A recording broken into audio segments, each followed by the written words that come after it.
is now that we have the Great American Rescue Plan, we're going to have the Great American Tax Hike to go right along with it, because the rescue plan masks the tax. Now, you're already paying more tax since Biden took over almost 8 weeks ago.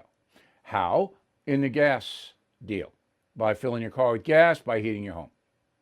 Gas prices are up big, as you know, or you should know. Okay? So you're paying a tax. That's a tax.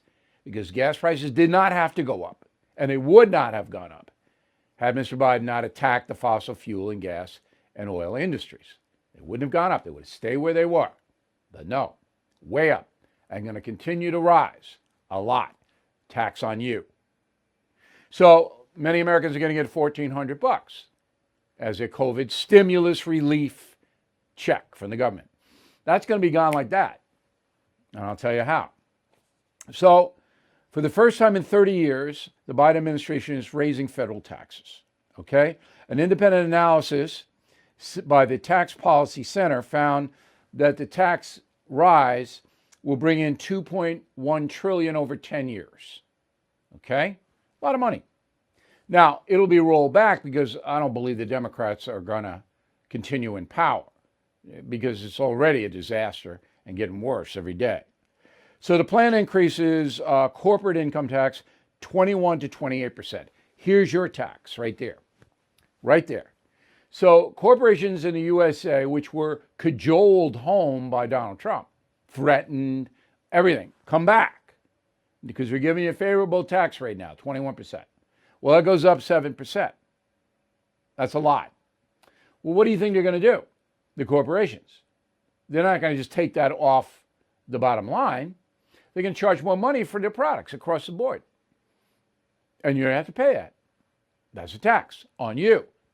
See, it's what you have in your wallet that matters. Not how much you make, not what the tax rate is, what you have in your wallet. Your wallets are getting lighter and lighter and lighter under Biden. All right, so 21 to 28 on a corporate level.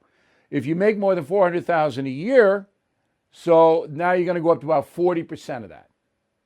All right, about 40% you're going to pay just to the feds. If you live in California or Connecticut or New York, you pay big state tax on top of it. Okay? And then the estate tax when you die.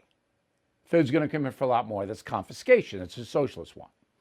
So you want to leave something to your children, grandchildren, Fed's going to take a big piece, particularly if you have a lot of assets. And finally, higher capital gains tax for individuals making at least $1 million. That's all financiers. So that means there'll be less investment in the stock market. How do you think that's going to play out to the corporations? So here's my prediction. Short-term COVID subsides, spending increases until October and November. We're going to be okay here in the USA as far as our economy is concerned. The Biden tax rise, should it pass, won't take effect until next January 22. But anticipation of that, the stock market will be driven down last couple of months of this year, and the economy will start to wobble like this, because everybody's not going to go back to the job. All right? A lot of people changing up because of COVID. Now, the consequences of the Biden tax rise are like the consequences to the Biden border plan. There are going to be plenty of them, and they're all going to be bad. Does Joe Biden know that? I don't know. He doesn't answer any questions about it.